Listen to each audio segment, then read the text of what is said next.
Quand on parle de méditation, on parle avant tout de pratique. Bonjour.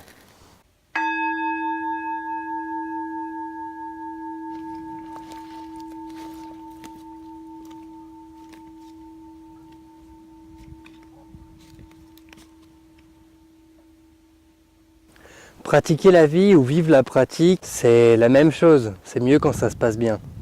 Aujourd'hui, on va parler un petit peu d'optimisme, de l'attitude égale et de tout ce qu'il y a à faire, de tous les paramètres à mettre en place pour justement générer cette attitude égale.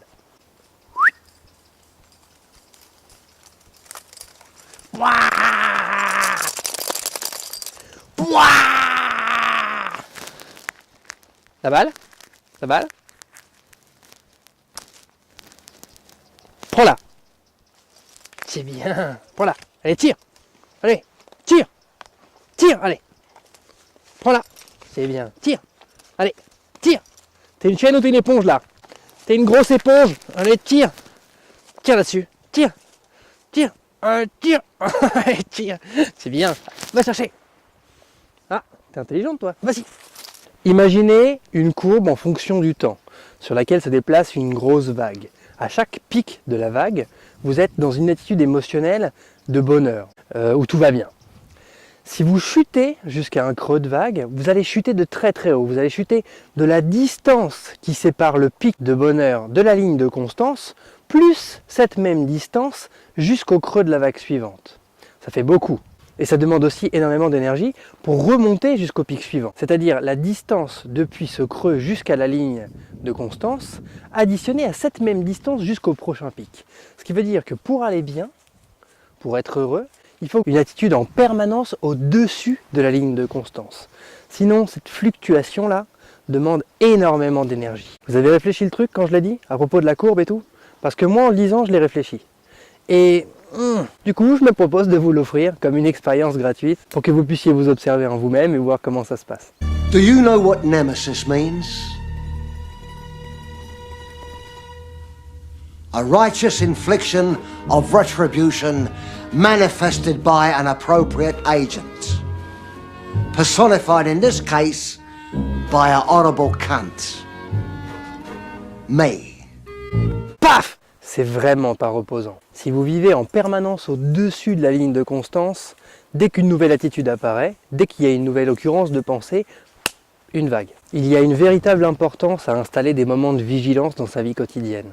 Parce que lorsque vous êtes vigilant et que vous vous permettez d'observer quelque chose tel qu'il est, tel qu'il apparaît, vous n'y répondez plus avec vos attitudes récurrentes de pensée ou d'attitude. Vous allez donc vous permettre une nouvelle observation d'un même fait que vous avez probablement déjà vécu à peu de choses près.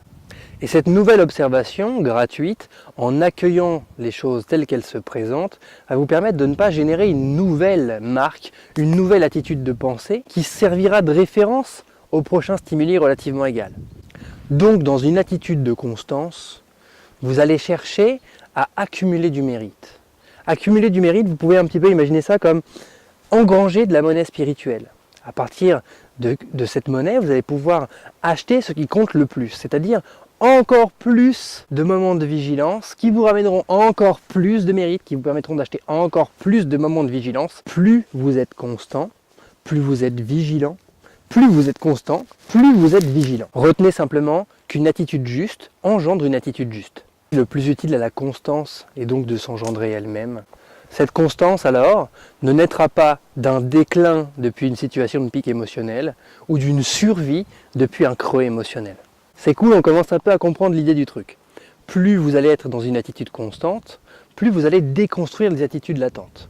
Et plus vous déconstruisez ces attitudes, plus vous êtes apte à percevoir les choses telles qu'elles sont. En somme, plus vous allez faire l'effort de percevoir les choses telles qu'elles sont, plus vous allez pouvoir les percevoir telles qu'elles sont réellement, de façon complètement vertueuse. Alors je ne veux pas être malhonnête, dans la vie tout n'est pas binaire, mais essayez de comprendre un petit peu, on va y revenir. Ça te sent la balle? Ah celui-là? Bien, donne. Ah, chienne volante! Ah, allez vas-y, va jouer! Ce qu'on va chercher comme type d'observation dans la méditation et comme type d'observation dans la vie quotidienne va être à peu près la même chose. Cette constance qui s'auto-engendre. Si vous avez la même attitude dans l'assise Et dans la vie quotidienne, boum, éveil, réalisation, sortie du samsara, retour de l'être aimé, connexion avec le grand tout, vision transcendantale, ubiquité, pouvoir magique, super pouvoir dû à des mutations génétiques auto-induites. Bon, c'est trop facile parce qu'en attendant le mental, c'est quand même les hautes herbes. Alors ce qu'on vise, c'est l'égalité, la justesse, que tout nous soit égal. Alors attention, ça ne veut pas dire qu'on s'en moque. Ça veut dire que cette chose m'arrive ou que cette chose m'arrive, ça m'est égal. Je permets aux deux choses d'être dans une attitude constante. En vous disant ça, je me rends compte que je suis à mi-chemin entre Nietzsche et Heidegger. Viens.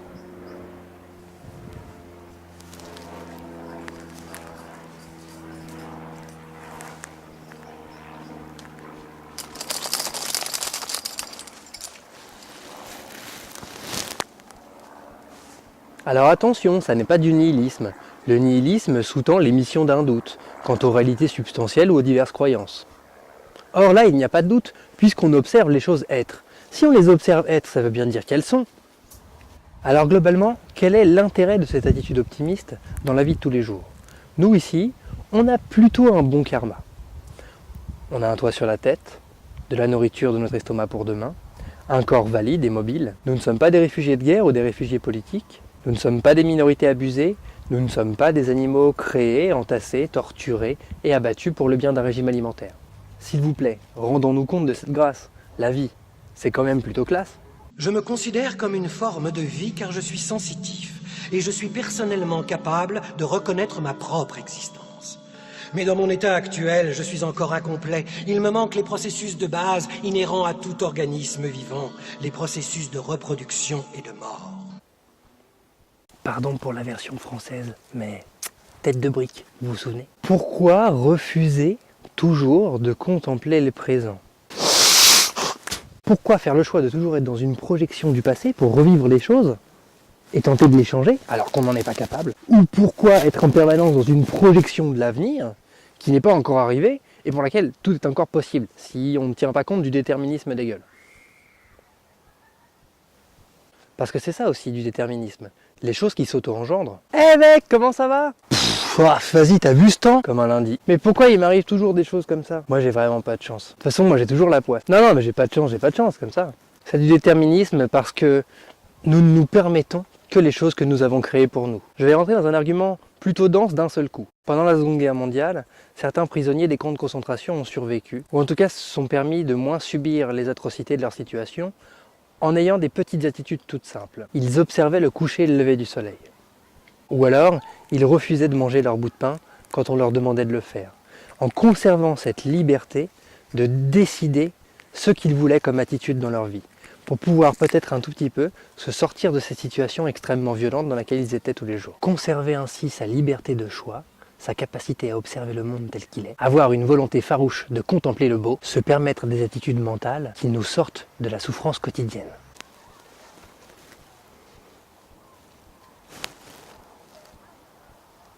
Un autre exemple, si vous plantez une graine de nectarine, douce, sucrée, pleine de kiffance, et que moi, je n'ai pas observé ce qui m'est arrivé, ça m'a juste saoulé, j'ai trouvé ça super aigre, alors j'ai planté cette graine de truc super aigre.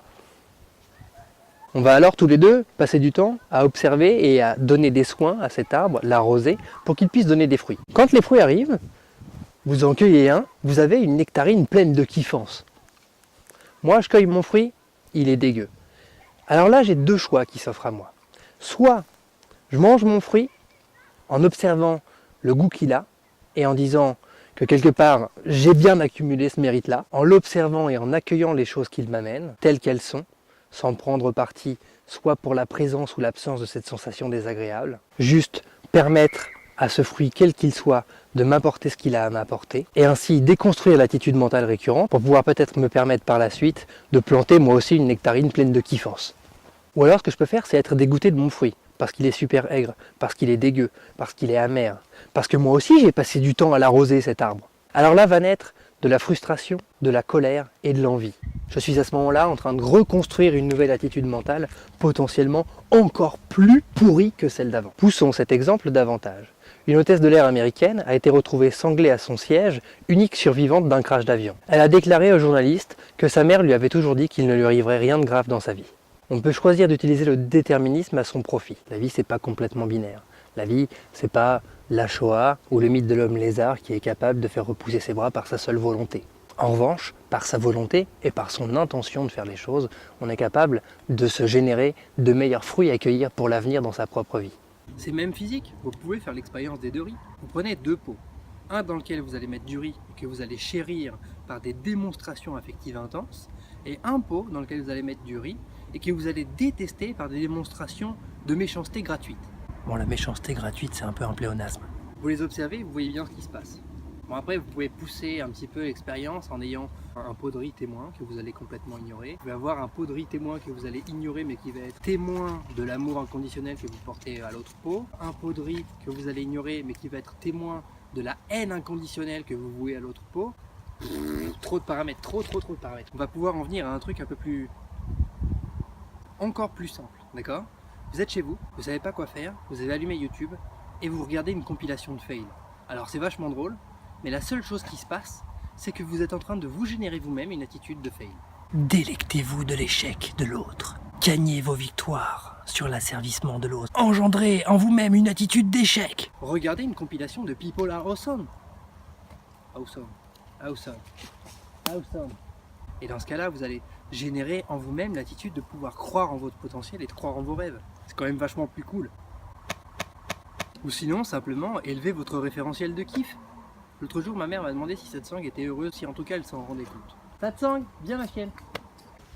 Dans cet exemple, le chien est comme une bactérie commensale qui se nourrit à la même table que moi. En symbiose, nous vivons dans une situation qui nous profite mutuellement. Alors je lui ai répondu qu'il lui fallait un point de comparaison, qu'elle discute avec les autres animaux pour savoir si leurs humains leur apportaient telle ou telle attention. Le référentiel de base de la vie de Satsang, c'est le kiff. Si vous élevez votre propre référentiel de kiff comme une ligne de repos qui traversera les différents états de vague, alors l'observation même des choses, qu'elle vous amène plutôt un pic émotionnel ou un creux émotionnel, sera simplement relayée à cette justesse, à cette ligne, cet état de vague au repos. Vous sortez de la piscine à boules du mental pour pouvoir naviguer sur une mer d'huile. Si cette vidéo vous a plu, je vous encourage à vous abonner à la chaîne, pourquoi pas à discuter avec moi sur les différents réseaux sociaux, à partager cette vidéo, ce qui va pouvoir m'encourager à en faire de nouvelles, à tenter de pratiquer si ce n'est pas déjà fait, et pourquoi pas même à cliquer sur la cloche en bas pour être sûr d'être notifié quand je sors une prochaine vidéo. Et surtout n'oubliez pas de prendre un moment pour percevoir les mérites acquis de votre pratique et choisir de les dédier à tous les êtres afin qu'ils puissent tous être heureux et protégés de la souffrance.